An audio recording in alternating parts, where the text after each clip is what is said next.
अम्मा, तुम मानोगी नहीं ना। कितनी बार तुम्हें कहा है कि अपने कमरे में ही बैठा करो। फिर ऐसी कौन सी मुसीबत पड़ गई थी जो तुम बाहर क्यों निकल आई? मनीष अपनी बूढ़ी माँ को डांटते हुए बोला। तो अम्मा बोली, बेटा, मटके में पानी ख़त्म हो गया था, पानी पीने के लिए आई थी।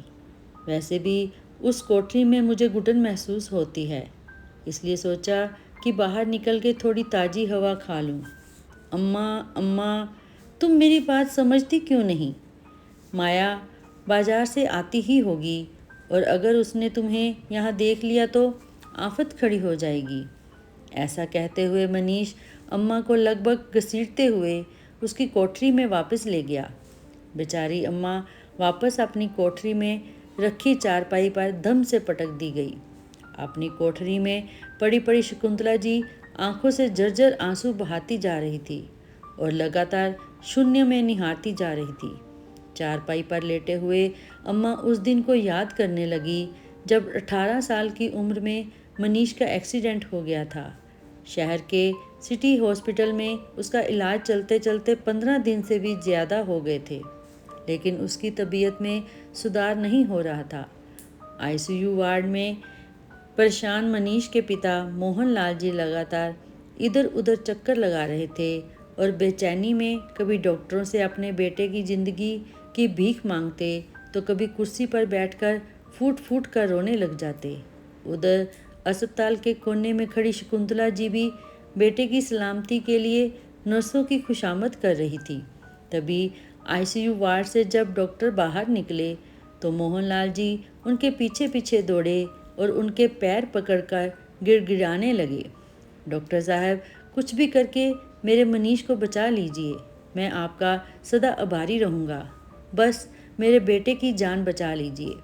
डॉक्टर ने भी तसल्ली देते हुए कहा था, देखिए अंकल जी, हम आपके बेटे की जान बचाने की भरपूर कोशिश कर रहे हैं, परंतु उसकी हालत अब भी गंभीर बनी हुई है। हमें जल्द से जल्द ऑपरेशन करना होगा। ऑपरेशन और दवाओं का मिलाकर 5 लाख का खर्च आएगा। आप जैसे ही पैसों का इंतजाम कर लेंगे, हम ऑपरेशन शुरू कर देंगे। डॉक्टर की बात सुनकर मोहनलाल जी ने पैसों का इंतजाम करने के लिए क्या कुछ नहीं किया। काफ़ी भागदौड़ करने के बाद भी केवल 2.5 लाख रुपयों का ही इंतजाम हो सका था। कितने परेशान हो गए थे मनीष के बाबूजी। उनकी मजबूरी और लाचारी को देखते हुए उनकी बेटी दीपिका ने तुरंत दामाद जी को फ़ोन लगाया और दामाद जी ने बिना देर किए बाकी के 2.5 लाख रुपए लाकर बाबूजी के हाथ में रख दिए थे। और आखिरकार सफल ऑपरेशन के बाद डॉक्टरों ने मनीष को बचा लिया था। धीरे धीरे समय बीतने लगा और मोहनलाल जी ने मेहनत मजदूरी करके जैसे तैसे उसे इंजीनियरिंग की पढ़ाई करवाई और एक अच्छी कंपनी में उसकी नौकरी भी लग गई। फिर एक दिन मनीष ने बताया कि वह अपने साथ काम करने वाली एक लड़की माया से शादी करना चाहता है। रूपवती थी और बोलने में हाजिर जवाब थी। 2-4 मुलाकातों के बाद ही दोनों को लगने लगा था कि वह एक दूसरे के लिए ही बने हैं। लेकिन मनीष के अम्मा बाबूजी को माया का चाल चलन और बात करने का तरीका बिल्कुल पसंद नहीं था।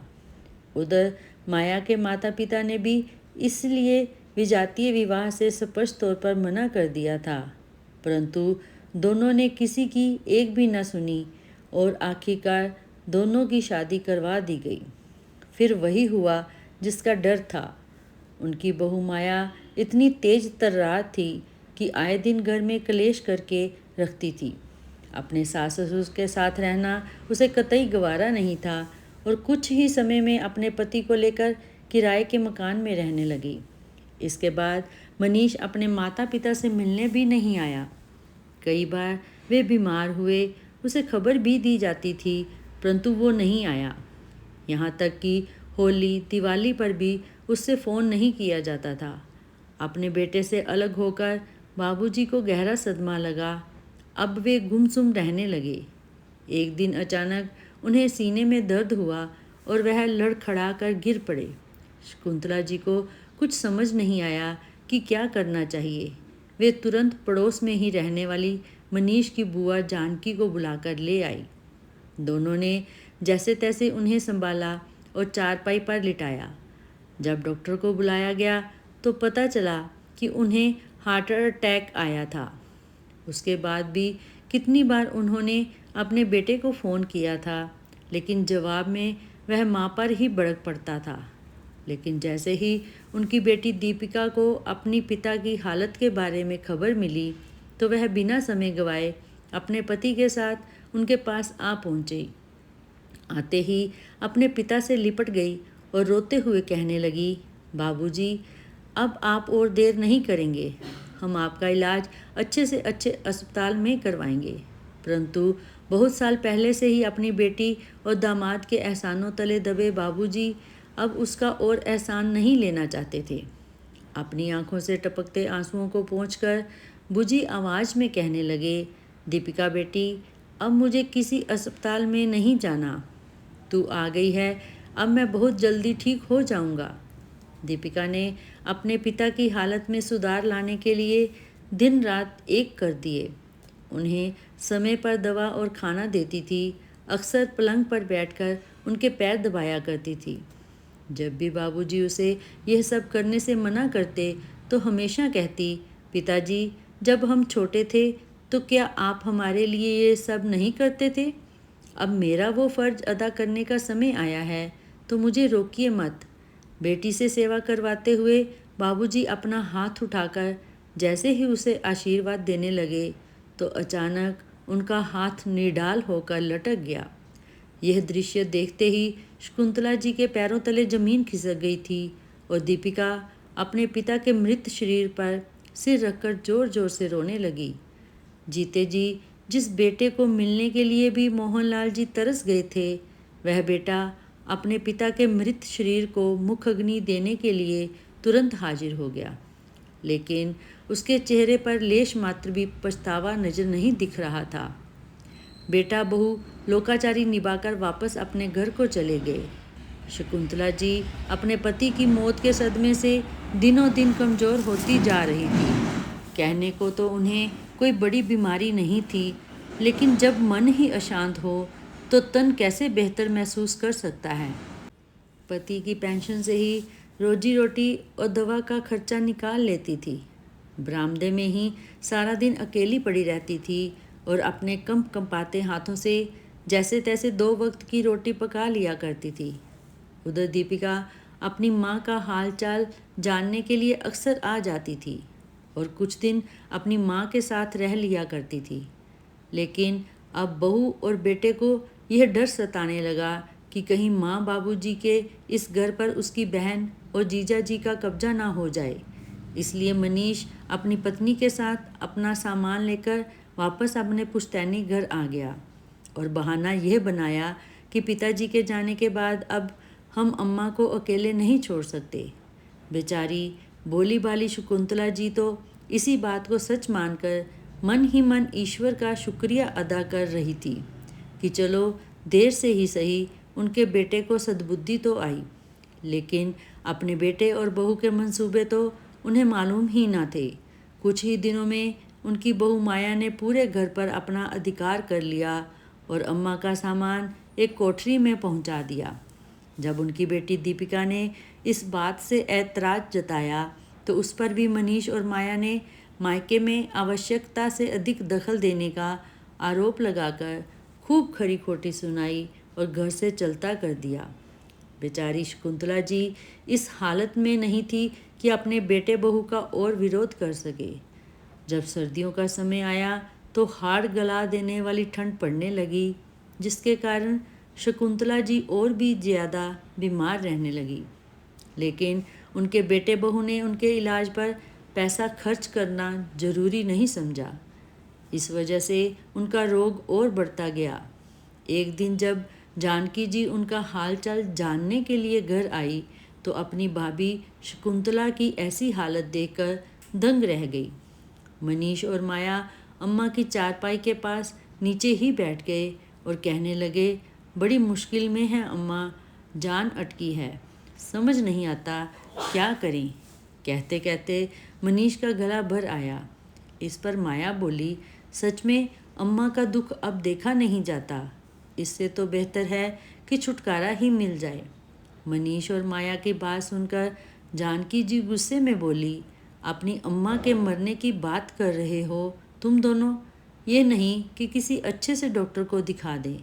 अपनी बुआ की बात सुनकर मनीष सक पका गया और माया नाक मुंह सिकोड़ने लगी। लेकिन जानकी जी ने समय गंवाना उचित नहीं समझा और जल्दी से जाकर एक अच्छे डॉक्टर को बुलाकर ले आई। इलाज पाकर शकुंतला जी की हालत में सुधार आने लगा और वे काफ़ी हद तक ठीक हो गई।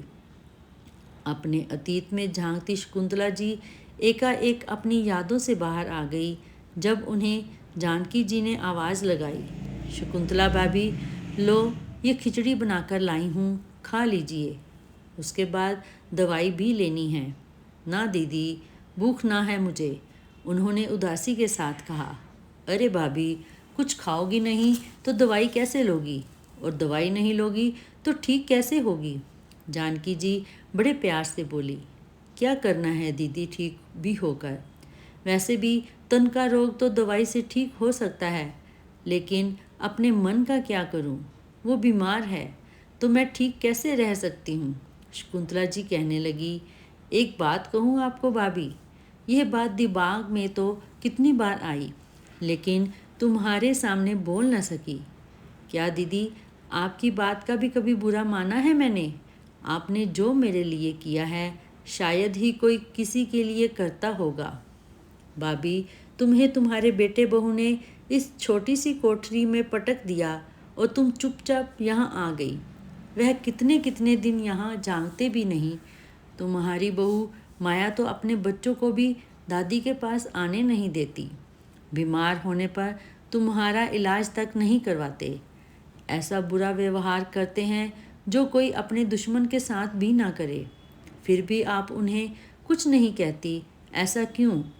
भैया इतने बीमार रह गए थे, क्या मजाल तुम्हारा बेटा और बहू उनका हाल चाल जानने भी आए हों, लेकिन उनके जाते ही मकान पर कब्जा करके बैठ गए।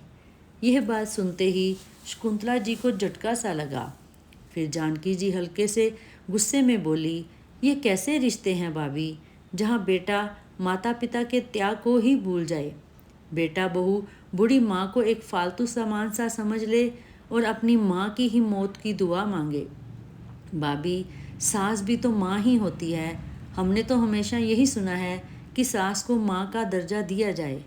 मेरे घर में तो आज भी सबसे ज़्यादा महत्व मुझे ही दिया जाता है।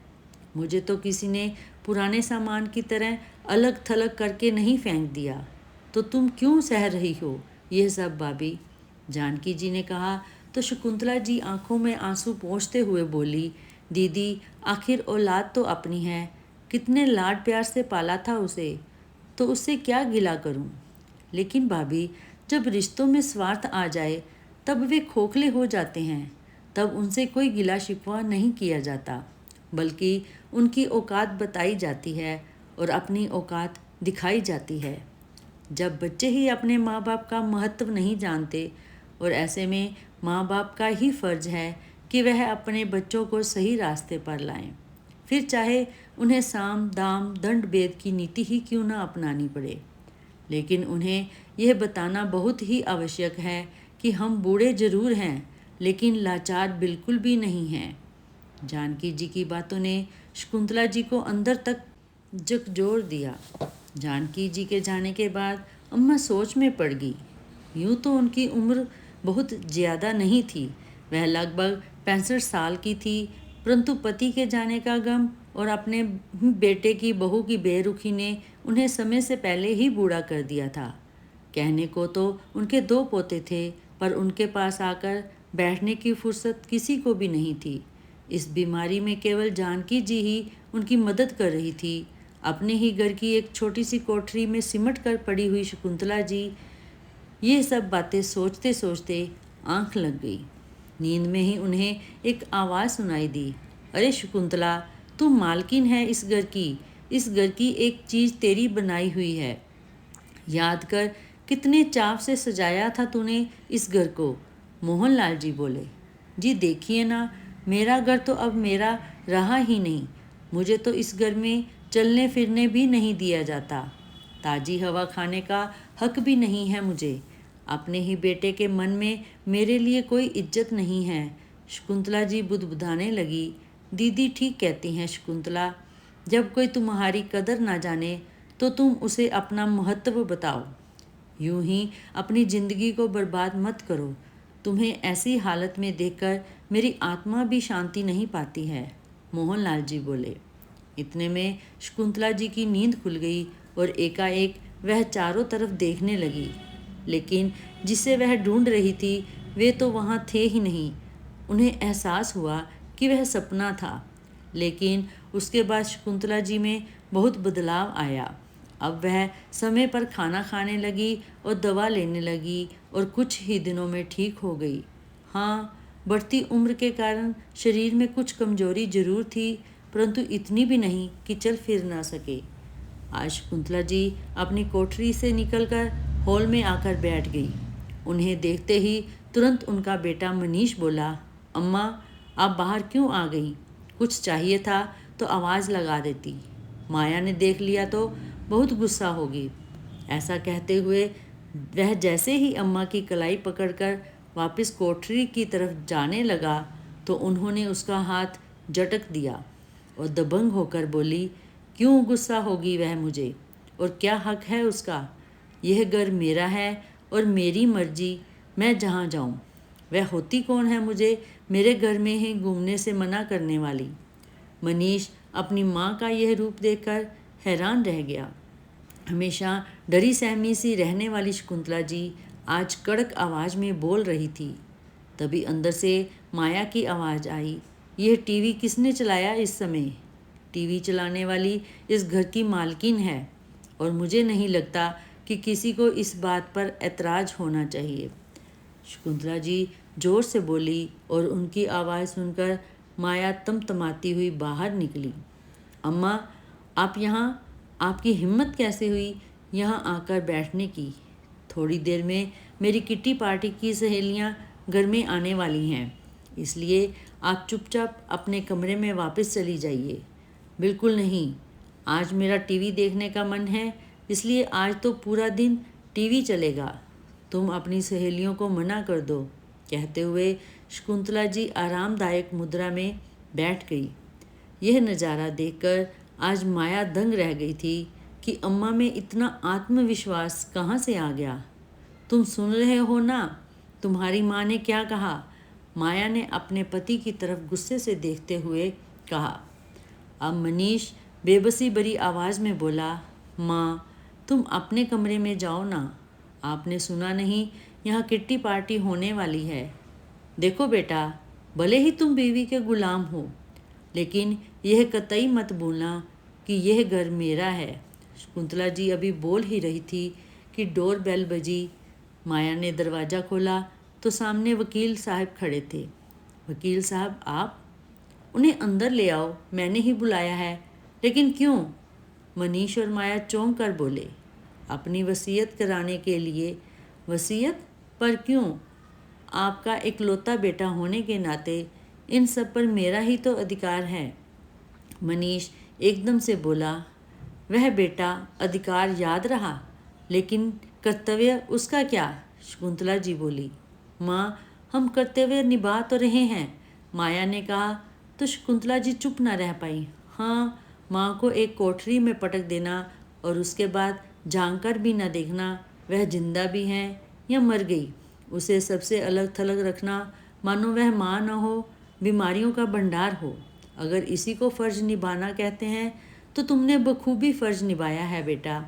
लेकिन यदि इसी तरह से रहना है तो मैं अकेली भी रह सकती हूँ, फिर मुझे तुम्हारी कोई ज़रूरत नहीं है।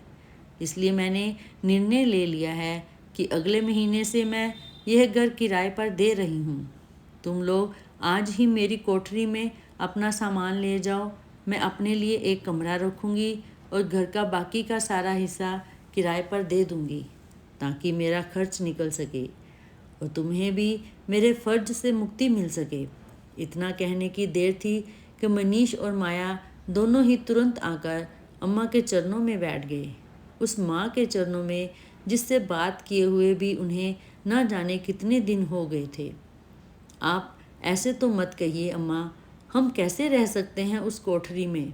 मैं अपनी कंपनी में इंजीनियर के पद पर हूँ और मुझसे मिलने के लिए तो कोई ना कोई आता ही रहता है। और फिर माया की भी सहेलियाँ आती हैं। अब वो हम लोगों को कोठरी में देखेंगे तो हमारी क्या इज्जत रह जाएगी। फिर आप यह भी तो सोचिए, हमारे साथ आपके 2 पोते भी हैं, उनकी पढ़ाई लिखाई तो हो ही नहीं पाएगी। मनीष हाथ जोड़ते हुए बोला, वाह, क्या खूब कहा तुमने। जब तुम्हारी माँ वहाँ रह रही थी तब कोई दिक्कत नहीं थी, और अब तुम्हें खुद को रहना पड़ेगा तो कलेजा मुंह को आने लगा। और कौन से पोते? वह जिन्हें तुम मेरे पास तक आने नहीं देते। मैं क्यों उनके बारे में सोचूं? अब जो मैंने तय कर लिया सो कर लिया। मेरे जीते जी यह घर मैं किराए पर दूंगी और मेरे मरने के बाद इस घर पर केवल मेरी बेटी और दामाद का हक होगा, जिन्होंने हर कदम पर हमारा साथ दिया। अरे नालायक, तूने तो अपनी पत्नी के बहकावे में आकर अपनी बहन से भी रिश्ता तोड़ लिया। उस बहन से जिसने तुझे जीवन दान दिया था। बरसों पहले जब तेरा एक्सीडेंट हुआ था और तेरे इलाज के लिए लाखों रुपयों की ज़रूरत थी, तब तेरी बहन और जीजा जी ने बिना देरी किए तेरे बाबूजी के हाथ में पैसे लाकर थमा दिए थे और तूने उसका यह सिला दिया। आज शकुंतला जी अनवरत बोल रही थी और दोनों बेटा बहू सिर नीचा किए हुए चुपचाप सुन रहे थे। अपने आखिरी पलों में तेरे बाबूजी तुझसे मिलने को तरस गए, अपने पोतों का चेहरा देखने को तरस गए थे, लेकिन तू अपनी पत्नी के प्यार में ऐसा अंधा था जिसे और कुछ नज़र ही नहीं आता था। हमें माफ़ कर दो माँ, सच में हम स्वार्थ में अंधे हो गए थे, जो इस घर की मालकिन का ही अपमान कर बैठे। लेकिन हमें हमारी गलती की इतनी बड़ी सज़ा मत दीजिए। माया हाथ जोड़ते हुए बोली, ठीक है, क्योंकि सिर्फ कहने को, वरना तुमने बेटा बहू होने का कोई फ़र्ज तो निभाया ही नहीं। सिर्फ एक खोखला रिश्ता है तुम्हारे साथ मेरा, पर फिर भी मैं माँ हूँ। मैंने तो तुम्हें कभी खुद से अलग नहीं माना था। केवल उसी रिश्ते के नाते मैं तुम्हें एक मौका और देती हूँ। मैं अब तुम्हारे वाले कमरे में, जो कि पहले मेरा था, उसमें रहूँगी और बाकी बचे 2 कमरे तुम ले सकते हो। लेकिन ऊपर की मंजिल मैं किराए पर चढ़ाऊँगी, क्योंकि मुझे भी पैसे चाहिए। अब मैं तुम्हारे आगे हाथ नहीं फैलाऊँगी। इतनी बात सुनकर माया हैरानी से बोली, माँ, सिर्फ 2 कमरे? तो शकुंतला जी सख्ती से बोली, हाँ, एक तुम्हारे लिए और एक तुम्हारे बच्चों के लिए। चाहिए तो मेरी कोठरी भी ले लेना, लेकिन इससे ज़्यादा मैं नहीं देने वाली, और अगर मंजूर ना हो तो तुम किराए के मकान में रह सकते हो। मना की ऐसे व्यवहार करते हुए शकुंतला जी भी मन ही मन तड़प रही थी, लेकिन इसके अलावा कोई चारा भी नहीं छोड़ा था उनके बच्चों ने। नहीं नहीं, हम 2 कमरों में ही रह लेंगे, ज़्यादा हुआ तो आप ही कोठरी को सही करवा लेंगे।